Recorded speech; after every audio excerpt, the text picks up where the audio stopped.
Today is April Fool's Day. Have you already pranked someone or have you already been pranked today? Neither actually, because basically all I did was watch movies all morning. I didn't want to do any preparation, so I was just watching movies, relaxing, and yeah, it didn't happen. Also, most people I know are in the U.S., so in the morning everyone's sleeping. So it hasn't happened yet, but now that it's so late in the day and I'm aware of it, I don't think there will be any big surprise. And welcome back, everybody. Today we are going to be going over my games from the tiebreaker here in the final leg of the third FIDE Grand Prix in Berlin. Now, as you guys know, the two classical games in my mini match against Hikaru and Magnus were drawn, so today I had to play tiebreak. So before we jump into the games, the format pretty straightforward. 2 games of rapid chess, 15 minutes with 10-second increment. Now, this is a little bit faster than the regular rapid format, which is 25 minutes with a 5-second increment. So definitely with less time, I thought I should have some sort of advantage. All right, without further ado, let's jump right into the game. So we start with knight f3. Hikaru plays knight f6. Obviously, I have the white pieces in this first game. And now I play b3. Now, sort of the reasoning behind playing this opening was quite straightforward. First and foremost, I have to think about the Canada's tournament, which is coming up, and I do not want to be showing any of my preparation. Secondly, I've also been playing a lot of chess now. I have not had many rest days. I had one rest day between playing between the end of the qualifying stage and playing in the knockout stage, so I really haven't had much time off, and I just didn't want to show anything special in this match, so I decided to play knight f3 and b3. Also, as a way of clearing my head, you guys, I spent much of last night and also a little bit of this morning watching the 3 Mad Max movies. The first 2 were great. Obviously, Mad Max Beyond Thunderdome, not as great, but nonetheless, I still enjoyed it. So I decided to take a complete break from chess as much as I could. So I played b3, d5 played by Shaq, and now I played bishop b2, c5, e3, knight c6, and here I played d4. Now again, most of you who've seen my videos or watched me on Twitch will know that I've played the setup with e3, b3 quite a lot online, so it is something that I am very familiar with.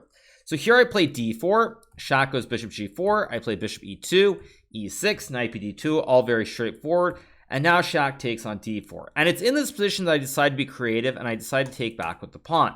Now, again, for those of you who've watched my games on Twitch, you'll notice that I've played this line with knight d4, takes, bishop d4, and like rook c8.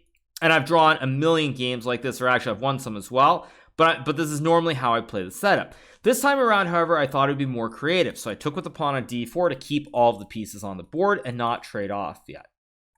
Bishop e7 is played, I castle, Hikaru castles, and now I play this move a3. Now already here I'm drifting a little bit. What I should have done is I probably should have just gone knight e5, traded off the bishops here, and after a move like rook c8, I can play something like c4. I can maybe even just play a move like h3, just waiting and sitting on the position, and I should be okay. But again, I really wanted to keep pieces on the board, so that's why I chose not to go for this move. Instead, I play a3, with the idea quite simply of going bishop d3 to target the pawn on h7 here. And by playing a3, I stop this knight b4 move, because if I go here right away, there's always something like rook c8, rook e1, knight b4, attacking the bishop and the pawn.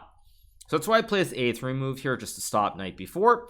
Shaq plays rook c8, I go h3, bishop h5, and now I play bishop d3, getting my bishop on the optimal square here. However, unlike some other systems like the Caro-Kann, you'll notice that I have this ugly bishop on b2 behind the pawn on d4. So if we go back to the start, just to illustrate the point, because the Caro-Kann can have a similar structure, let's just say you get an exchange variation of this Caro-Kann, just to illustrate the point.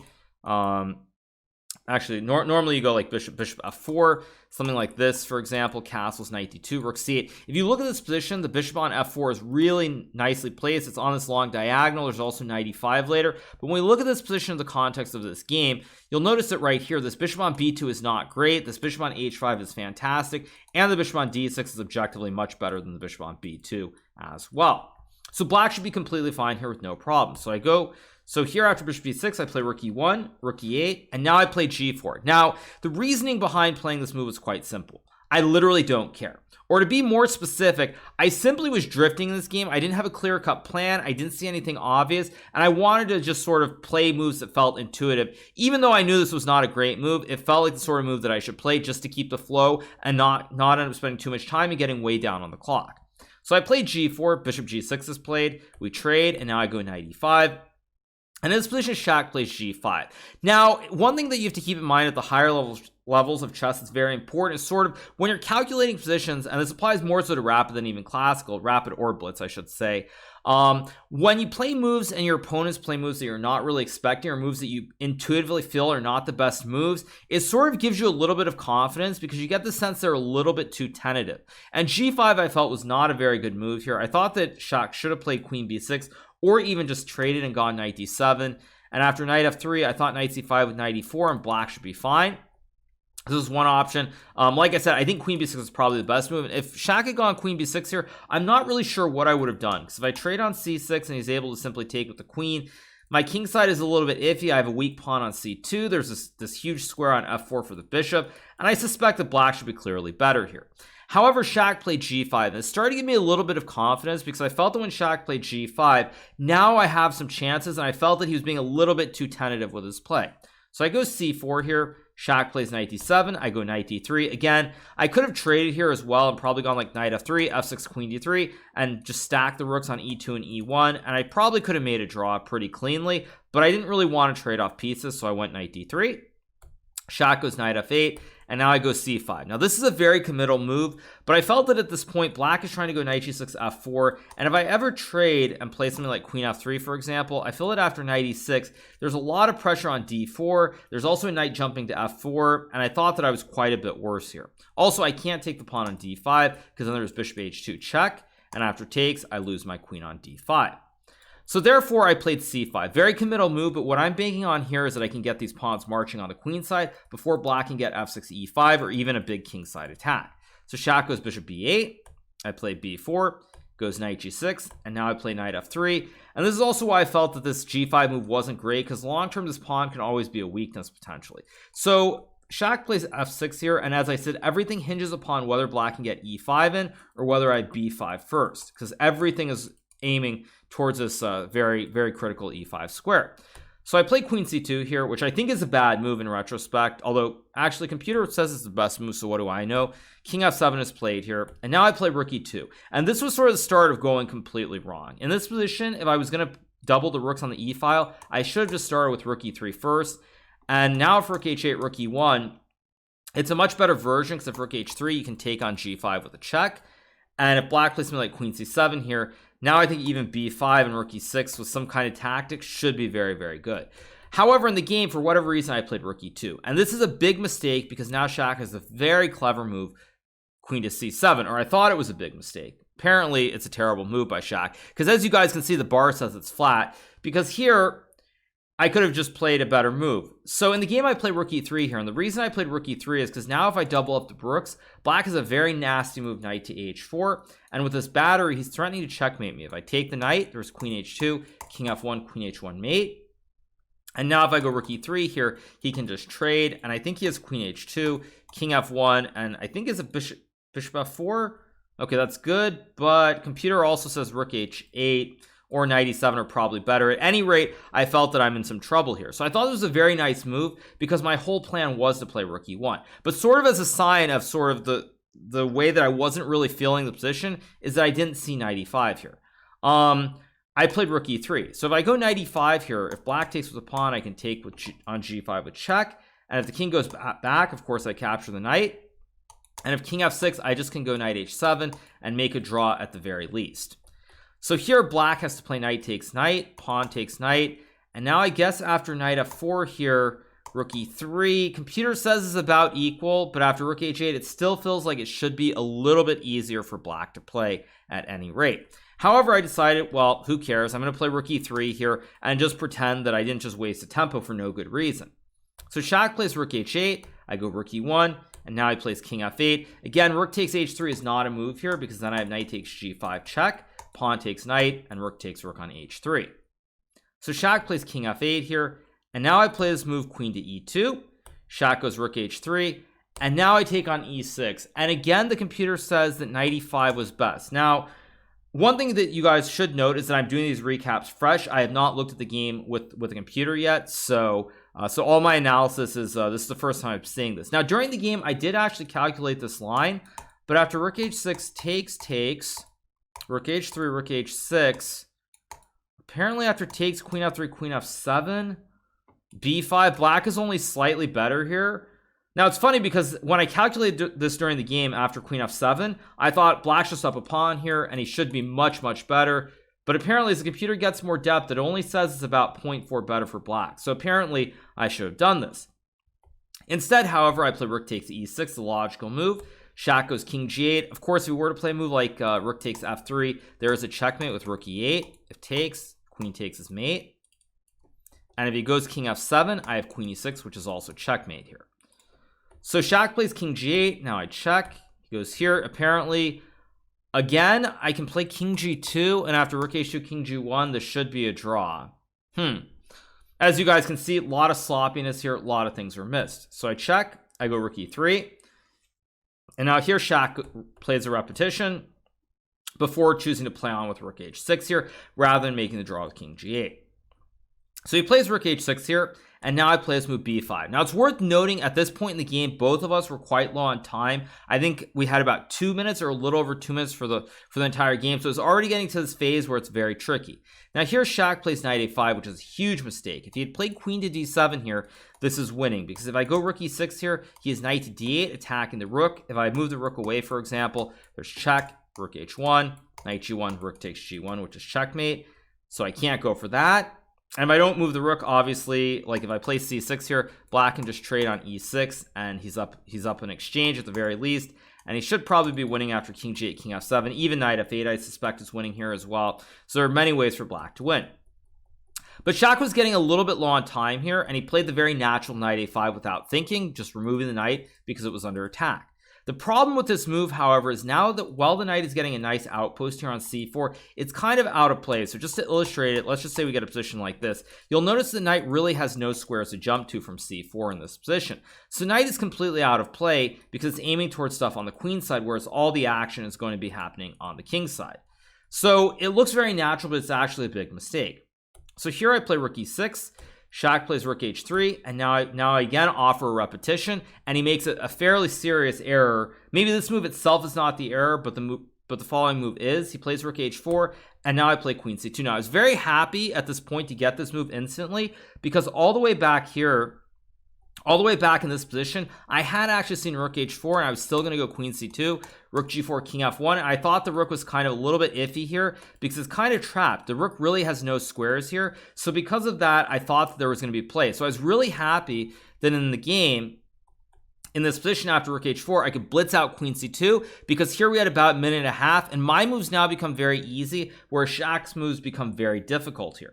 So he plays rook takes g4, king f1, and here Shaq has no obvious moves. Now, so one of the big differences between playing classical chess and playing rapid or blitz is that when players get low on time, let's just say 1 minute or less, and even if there's an increment of 5 or 10 seconds, the side that has the easier moves to play generally has the better chances because they don't have to think. They're able to blitz out a couple of moves. The player who doesn't have the obvious choice generally has to use more time, and it's much easier to make a mistake. And that's exactly what happens here. Because after king f1, I think we both had about a minute and a half here, as I said before, but there aren't obvious moves for black. For white, it's pretty easy. If black plays knight c4, which is what Shaq does in the game, I just react and I play an instant move without using any time. Whereas it's very difficult. The computer says after queen d7, black is better, but very hard to play because after c6, you have to see that queen f5 is strong. Because if you take, there's now knight c5, and white is actually winning. So very, very difficult with limited time to find that move. And Shaq plays knight c4 instead, which is fairly intuitive and obvious. So I go rook e6 here. And now in this position, Shaq, I think we still had about a minute 20, but here Shaq used about, I want to say 15 or 20 seconds, and he makes a blunder. He plays this move queen d7. At this point, what black really needs to do here is simply play rook e4 and simplify the position here after we trade and go like queen f7 or even knight b2, but just simplify the position so that after we trade off material here, he has easy moves. He can play queen d5. He can play maybe g4 or f5 later on, maybe even rook e8, but black has obvious moves and won't have to use a lot of time to think it through. If Shaq had done this, I don't think he would have lost the game. Instead, Shaq used about 15 to 20 seconds to play this move queen d7, and now I blitzed out c6. Again, a very obvious move, because after pawn takes, I now have knight c5, guarding the rook and attacking the queen, and the queen really doesn't have any good squares here. So after this move, Shaq used about his final minute and 20 seconds before playing this move queen c7. Now Shaq should have played the move right away, seeing that if rook c6, there's queen f4 here and black is winning, but he used all this time. And the problem for Shaq is while he was using this time, I was calculating these lines. And so when he plays queen c7, I was instantly ready for it, and I again blitzed out bishop c1. And with Shaq only at 15 seconds left on the clock, and I had about a minute and a half, it simply was too much from here. He got down to, I want to say, 2 or 3 seconds before blundering with king h6. Computer says knight d6 is the only move, but again, after I take and go queen f5, I create the classic yo-yo. I attack both the rooks on g4 and c8 at the same time, and this would be winning.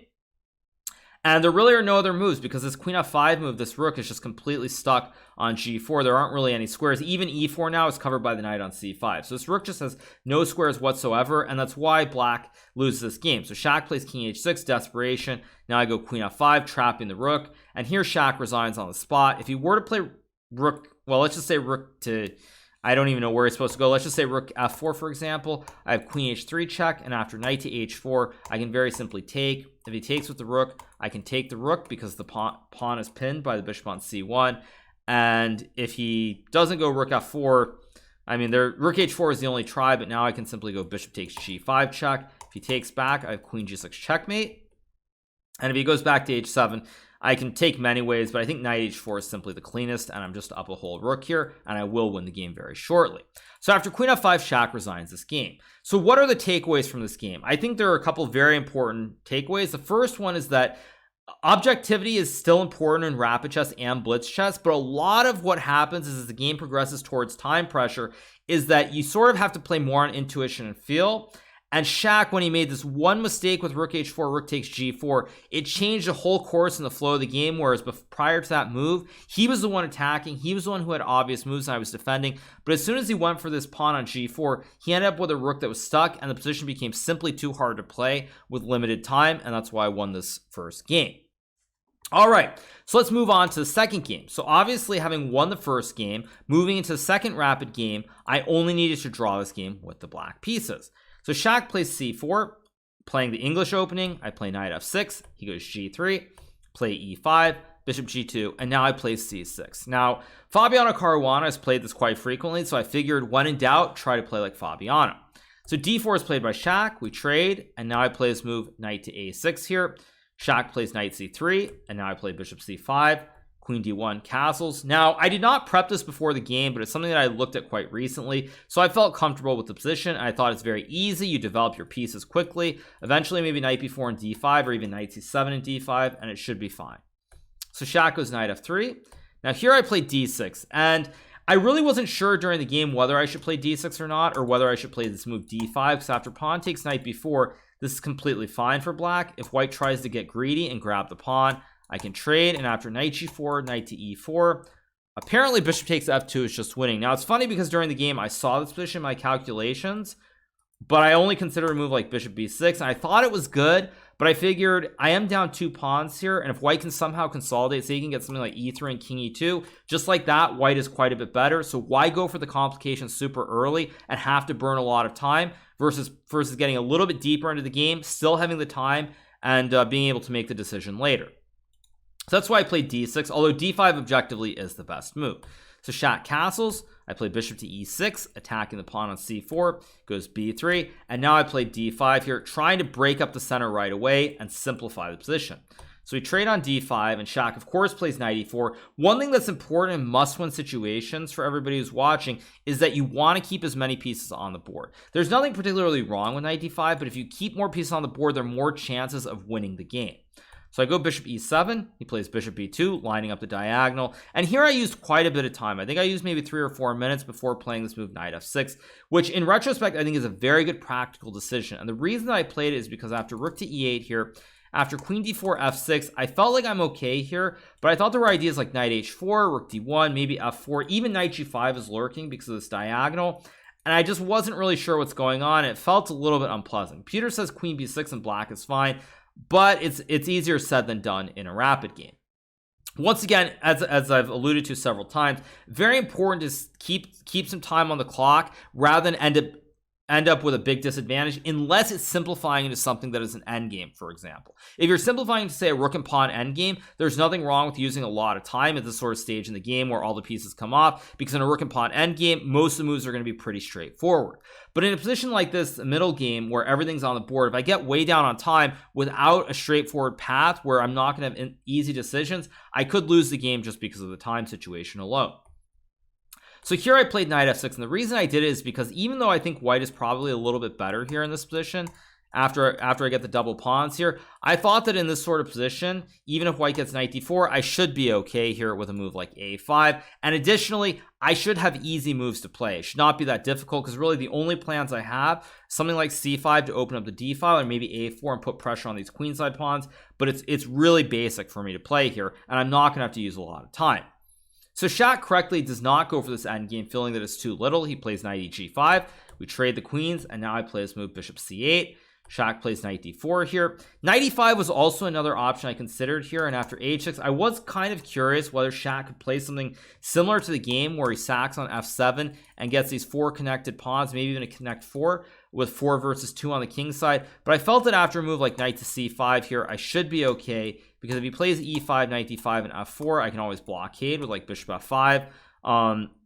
So I wasn't that worried, although I thought this was an interesting possibility. Instead, Shaq plays knight d4, and now I play this very critical move, rook e8. Now, you might wonder why not play h6 here, which is my initial thought. But after h6, knight f3, rook e8 here, I thought that if white goes e3 or even knight to e5 here with more ideas of sacking on c6, this could be quite scary for black. So I thought, why kick the knight away from g5 when I always have this move in reserve? So I play rook e8 first because, as I said, h6 is still here. The knight is going to have to go back eventually, so why not try and improve the position if I can without playing h6? So now in this position, Shaq had a very tricky decision. Now, I suspect if this was a classical game, Shaq would have played something like e3, maybe h6, knight to f3, and taken a very small advantage and tried to nurse it to a win in a very long grinding game. However, here, as I said, first of all, it's rapid, so you can't really grind endgames in the same way. But secondly, it's a must-win situation. So when you're in a must-win situation, there are a couple things you're looking for. Number one, you try to keep as many pieces on the board as possible. Number two, you look for imbalances. And in this position, Shaq obviously a small advantage, but it's not going to be easy to grind. In rapid game, I think it's very easy for white to not prove a big advantage here. With e3, knight f3, I think it's going to be very difficult. So Shaq plays this move, knight takes c6. Now, I actually was expecting this move, so it's what I spent most of my time calculating when I played rook e8. So I take, and he takes. And the imbalance that I'm referring to here is that white now has a rook and 2 pawns. He's going to end up with a rook and 2 pawns for, I'm going to end up with a rook for, wait a second, I can't do my math. I'm going to have, he's going to end up with a rook and 2 pawns for basically 2 bishops. So it's going to be 7 versus 6. But also, as you can tell here, he has 4 connected, and he has 2 versus 1 on the queen side. So all these endgames should be a little bit unclear. So I go bishop f5 here. Shaq plays e4, which I expected, and now I play bishop g6, and he goes f3. Now, computer says that after e5, knight g4, knight h3, apparently white is much better. I don't actually understand why, but I guess after bishop c5, he takes and goes knight f4, and computer gives white a fairly substantial advantage, which I have to say I'm kind of surprised by, because I really did not think that this line with e5 knight g4 knight h3 was really all that special, but apparently it is, which is fairly shocking. Instead, Shaq plays f3. Again, logical move because he guards the pawn, but also the bishop can always capture one of these rooks. So once again, why make the decision to take a rook when you can delay it and just improve your position first? So he plays f3, which on the surface looks like a very good move, consolidates the pawn on e4, and if white can keep these 4 pawns connected, like the snake here, he should be doing very well long term. However, I have a little bit of a trick here with this move, knight to g4. Now, the reason this move is so tricky is now I attack the knight on g5. So if white moves the knight back to h3, I actually have knight e3, forking the rooks on f1 and d1. And after takes, just to illustrate it, I'm going to win one of these rooks for the knight. And as you can see, I'm going to have 3 pieces versus 2.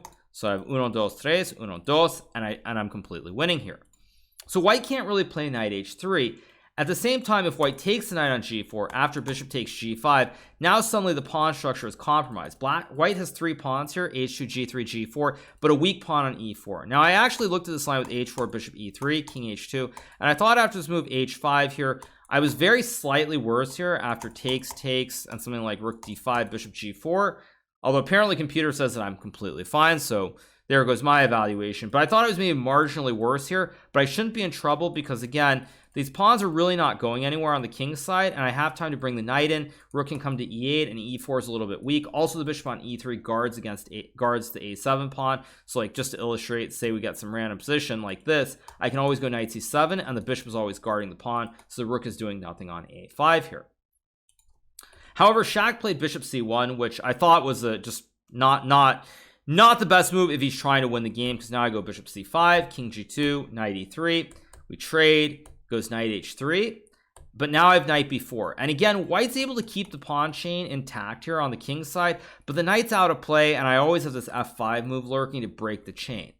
So Shaq takes, and now he goes knight f4. Only try really if white tries to move like a4, for example here. I think f5 and f6 are both good. f6 with the idea of bishop f7 is good, because again, rook d7, just bishop f7, bishop on e3 guards a7. But even f5 here I think is also great, because now I'm able to break the chain, and now with the 3 versus 2 on the king side, white can never be better, let alone winning here. So instead, Shaq plays knight f4, I take on a2, knight d5, I go bishop c5 here. Basically I have to be careful because I have grabbed a pawn on a2. As long as I can get the knight out, I should be fine. So rook a1 is played, I go knight b4 here. Shaq trades, maybe rook fc1 was a better try, but even rook fc1, I was just going to go bishop f8. We trade the knights, rook a7, and I'm still going to play f5 to break this chain, and I should be fine. It's worth noting, however, if we get this position, say h6, and white can actually get this pawn on g4 and stop me from breaking it with the diamond formation, white has some chances, maybe long term, to create some chances. So instead, Shaq trades, takes on a7, and now I go f5, and after f5 I already knew that I was not going to lose this game. I wasn't sure if I would win it, but I knew that I could not lose. So at this point I already in my heart of hearts knew that I was going to win the match. So after f5, Shaq takes, which is not the best move. He could have tried something like rook b7, bishop f8, and traded here, for example, and gone rook f2. But again, after a move like h5, for example, I can even go g6 to consolidate the bishop. There really aren't any winning chances here for white, so I'm not shocked that Shaq basically just decided to blitz out the next couple of moves. He took on f5. I played rook e2 check. White cannot block with the rook, because after we swap, I have bishop c5, attacking both the king and the rook at the same time. So he can't go rook f2. Of course, king g1, same problem, bishop c5. And so Shaq has 2 choices, king h1 or king h3. Now, king h3 is probably the best try, but after bishop f5, g4, I have 2 options. First of all, I can play bishop d6 here, hitting the pawn on h2, and after takes, I can take on h2, king g4, rook g2, and I can just keep checking the king forever because there's no way out, and this is one way to make an elegant draw and win the match. But I also saw that after g4, I could play bishop e6 here, hitting b3, but also keeping an eye towards the h3, and after rook d1, rook d1, by the way, stops bishop d6 here, threatening the mate. I can now go h5, and black is definitely quite a bit better here. I don't know if it's easily winning, but black is definitely going to press for a win. So Shaq plays king h1 instead. I go bishop f5, and now he makes the final blunder, which is rook b7. He could have played g4, but again, after bishop e6 with this very passive king and these bishops angling towards h2 and towards f3, even potentially like a double wooden shield here in the middle of the board, white can never really claim an advantage. He can play rook d1 to threaten this maybe checkmate idea with the ladder, but at the very least I can play h6, or even computer says h5 maybe. I probably would just go h6 here. And again, with this passive king and the bishops targeting everything, eventually black should probably win. Shaq, however, plays rook b7, which just loses instantly because now I have bishop h3 attacking the rook. And if white goes rook g1 here, I can play bishop c5 attacking the rook, which would win because if the rook moves, I have checkmate. And if it doesn't move, I can obviously just take, go check, and rook f2. And I'm still threatening this classic right triangle checkmate here, 90 degrees. So Shaq decides to play rook c1 here. Trying to, I guess rook c, it's not even a threat because the bishop covers the square, but it's a last gasp. At any rate, I play this very nasty move, bishop to c5 here, threatening bishop g2 checkmate. And checkmate is basically unavoidable. If white plays rook takes bishop, I have rook e1 checkmate, bishop covers the g2 square, king cannot go anywhere. And if white just plays a random move like rook c7, of course bishop g2 would be checkmate, rook guards the bishop, and the other bishop covers the g1 square, so that would be checkmate. And the third and final one is that white can play rook g1 here, and after bishop g2 check, rook g2, I go rook e1 check, rook g1, and rook takes g1 is checkmate. And then for the final bit, if rook b8 is played, I can just go king f7, rook b7, king to g6, and it's the same thing. You're just going to be checkmated or lose a lot of material here. Actually, computer says mate in 5, so mate is basically unavoidable. At any rate, after I play this bishop c5 move, Shaq did resign the game, and I win the match 2-0 in tie breaks, 2 wins in the rapid after 2 draws in classical. So I move on to the grand final here in the third leg of the FIDE Grand Prix in Berlin, where I will be playing against my compatriot, Grandmaster Wesley. So I'm looking forward to that match. It's going to be exciting. We have a lot of chess ahead of us, and as always, I will come back and do some recaps. But for now, I hope you've enjoyed this recap of the tie breaks that I played against Hikaru today. And again, thank you so much for all the love and support. I will see you guys with more recaps very soon. Have a good one. Bye, everybody. Hikaru, congratulations for advancing to the finals. Today is April Fool's Day. Have you already pranked someone, or have you already been pranked today? Neither, actually, because basically all I did was watch movies all morning. I didn't want to do any preparation, so I was just watching movies, relaxing, and yeah, it didn't happen. Also, most people I know are in the U.S., so in the morning everyone's sleeping. So it hasn't happened yet, but now that it's so late in the day and I'm aware of it, I don't think there will be any big surprise. Do you feel some extra confidence boost since you advanced to the candidates? I mean, I think on the one hand, it feels very good to advance to the candidates. I think on the other hand, though, it's a very strange situation because I can't think of almost any tournament that I've played in where like if I'm doing badly, you make some draws, you end the event, but where I'm actually doing well and I have to keep playing, having already qualified. So it's kind of a strange situation to be in, but I actually would say yesterday's game I felt very good about, except for the result, because I thought I was maybe slightly worse, and I thought I outplayed Shaq in the middle game, and also I think another game was this last game against Levon in the finals match a couple weeks back, where I felt like I blacked in the second game of that match too, and I played pretty well. I was never in danger, so I think that probably is the confidence boost if there is one. Back in the days when you got the offer to play in the Grand Prix, how long did you hesitate before accepting that invitation?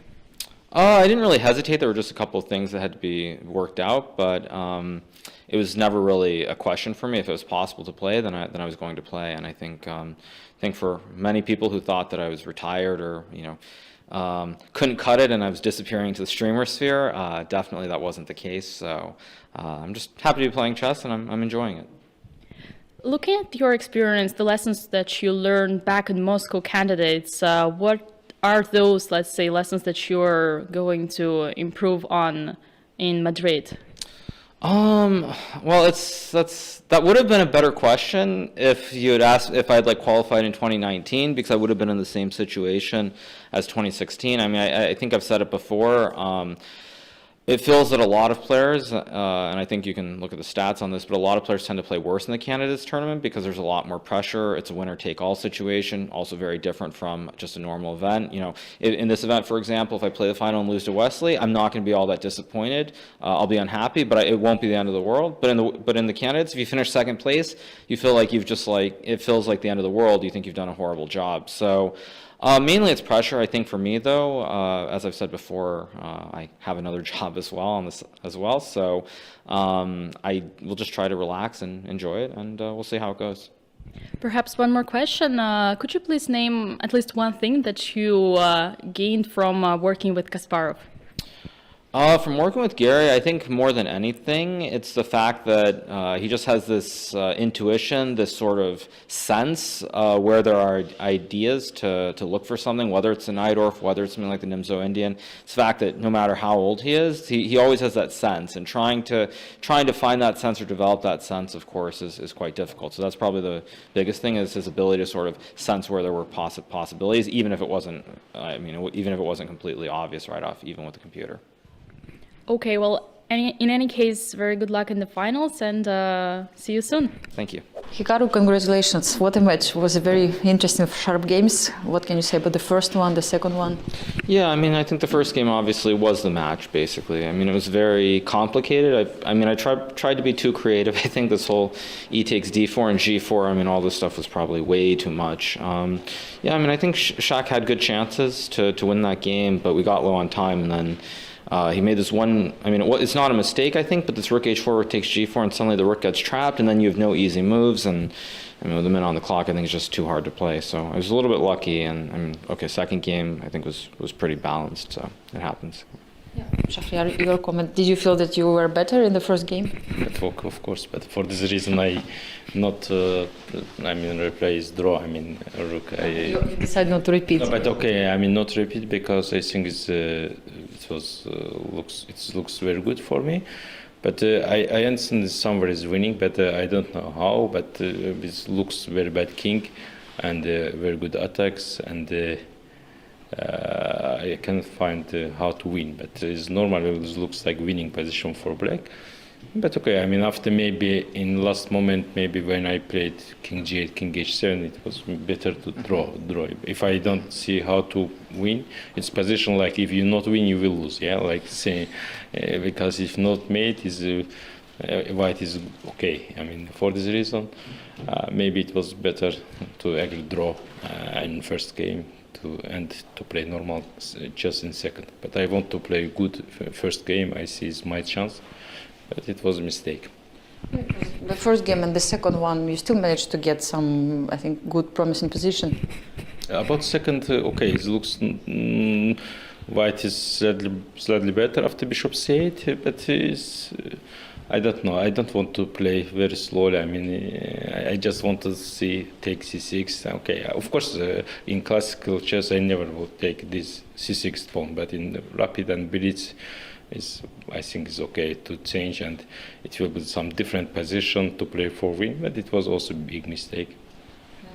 You were expecting your opponent to take on c6. Yeah, I mean, okay, in this situation, there are a few things. First of all, it's a must-win game, so I mean, if Shaq loses, I mean, it doesn't matter at all. So it's the first thing, but then also, yeah, when you're in a must-win, I mean, it's imbalance. I mean, the structure is imbalanced, and you get at least a rook and two pawns for the two bishops, so I thought it was the right choice. I mean, of course, if it's not a must-win, then you can play some e3, some slow game, and just play a slightly better endgame. But I expected Shaq to take on c6, and I think with the match situation, it was right. Basically, that's what it comes down to. If he's not down 1-0, he doesn't do it. He plays a slightly better position, but he's down 1-0, so he has to do something, and it just didn't quite work. Shahriar, thanks a lot for all the games here, and can you tell something about your overall result in the Grand Prix?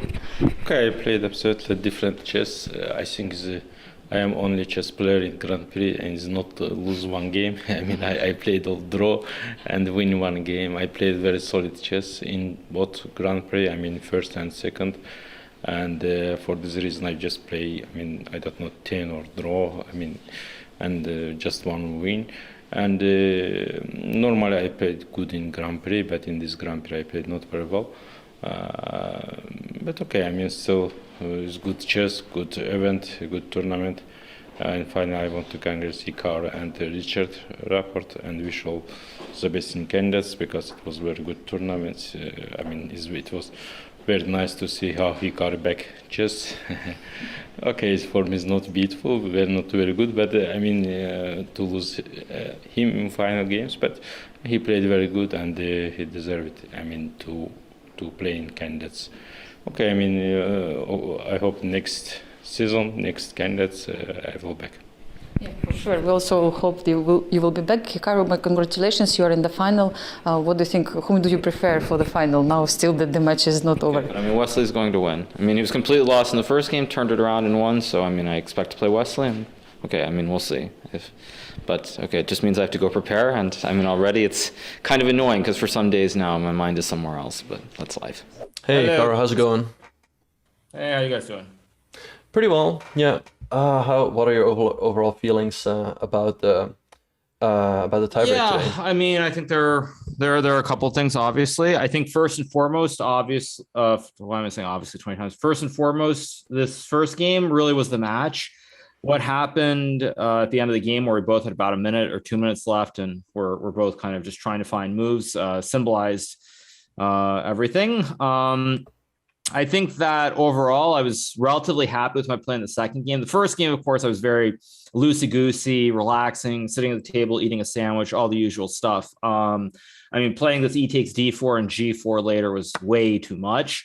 But the game got interesting. And Shaq, to his credit, didn't back down. He tried to be very aggressive. And there were a couple of moments where I probably had this knight DE5 check that would have bailed me out, but I didn't do it. And I just felt like I felt like really it just came down to the end and who had the obvious moves. And Shaq had some obvious moves, and then once he played this rook h4 takes g4, he suddenly ran out of obvious moves, and then I had a couple obvious moves, and we were already to the slot part of the game where everyone's just trying to move. And so I think that was really the only difference.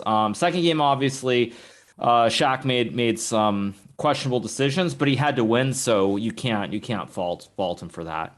Right. So do you think knight takes c6 was a questionable decision from him? No, I mean, I think in retrospect, it's the right decision considering the match situation. It creates an imbalance. And again, if you lose the game, who cares? Obviously, it's only rapid. So I thought it was the right decision at the time. I thought later on, though, when I took forever to play knight g4, he played bishop c1 instantly. And I spent all my time on knight g4 because I wasn't sure what was happening after fg4, bishop g5, h4. I thought I was okay, but I wasn't 100% sure. Mm-hmm. All right. Makes sense. Yeah. Hikaru. So I thought, go ahead. No, sorry, I was gonna go away from here so we can continue down this line, and then I'll save my question.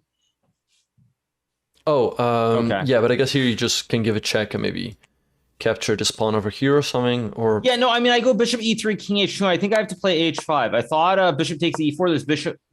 I thought there was some tact with bishop e8, rook e8, rook de1, and then maybe some kind of ice skater on the d8 square. Yeah, no, indeed. I mean, I wasn't sure, but I mean, I actually thought I could also go. I thought I could also play h5 instead. So I thought I didn't have to do any of this with bishop e4. I thought I could also just play h5, and I'm only probably slightly worse. But I thought that was the try for white. Yeah. So yeah, I see people are spamming walls of something, but I mean, That's nobody cares. Yeah. Something I was going to ask you about. So first of all, of course, congratulations on making it through to the finals. And second of all, you have now overtaken Magnus and are the new world #1 rapid player. Was that something that was at the back of your mind going into the match, that subplot into the tiebreak? Were you aware? No, I mean, the thing is, you play the match to win. That's all that matters. I mean, I would say this, and I know people will not like me for saying this for sure, but the fact is, if you look at all the top players, if we're playing matches or we're playing games, like nobody cares about rapid or blitz. Like if you lose a game in classical, you're upset. If you lose a match in rapid or blitz, nobody cares, and that includes me. I mean, if I had lost today to Shaq in rapid, I would not have mattered at all. Whereas if I lost to Shaq in classical, I would have been somewhat upset. So it's nice to have, I guess, that #1 rating. But I mean, as I've said a million times, who cares? It was not on my mind at all. Here's another question. The first game, I was saying, I find it quite nerve-wracking to even watch you guys get low on time. So I can't even imagine what it's like for you at the board. You have talked a lot about how it's helped you, not caring as much as the others. Do you still get nerves in those spots when you're sort of both down to a minute and a crazy position? Yeah, I mean, I think, well, the thing is, it's much different than like a classical game. I think when you have, say, 1 minute on the clock and you're just sort of reacting to your opponent's moves and doing light calculations, you don't really feel the nerves as much. But if you're playing like a classical game and both players have like 20 minutes, but you're under some pressure, that's when I think the nerves really play a role more so than at the end of like a blitz game where you're just reacting. And so you don't even have the time, frankly, to really start worrying about things that much. So yeah, I think... I mean, I obviously get into it still because I am a competitor. I've played chess for a very, very long time. So once you're in that moment, you really are kind of focused. But I wouldn't say that I ever really felt nerves. What did you feel joy because in the end the game turned around very quickly? What were your emotions when you were suddenly just completely winning? Well, I mean, I thought once I got the C6 move in, I was just going to win the game. So, I mean, like I said, when you're playing rapid and blitz and you're getting towards the end and you don't have much time to calculate, it's sort of a matter of who has the obvious moves or the simple moves versus who has to use time to find the moves. And so once I got c6 and I saw knight c5 and the Shaq, I think, tanked because he was already in some trouble, I knew I was going to win already there. So yeah, it was nice to win the game. But I will be honest, I was actually pretty upset at myself yesterday for not winning the game, because I think if I had gone g6 and king g7, I probably would have won. So I was definitely not very happy going to the game. And I mean, I just as an example of how little I cared, I should say, I mean, I spent all morning watching the Mad Max movies. So yeah, I just went and played, and that's that. Well, Okay, the nice. prep clearly worked. Tomorrow you'll be facing Wesley So in the finals of this third leg of the Grand Prix. What are your thoughts going into that match?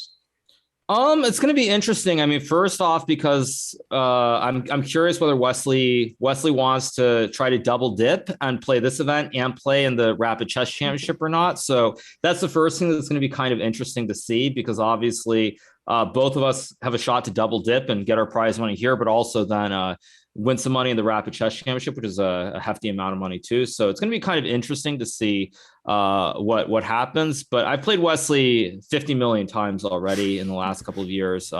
Obviously, we know each other quite well. So I'm just going to relax, try to enjoy it, maybe find another series or trilogy to watch tonight, and go from there.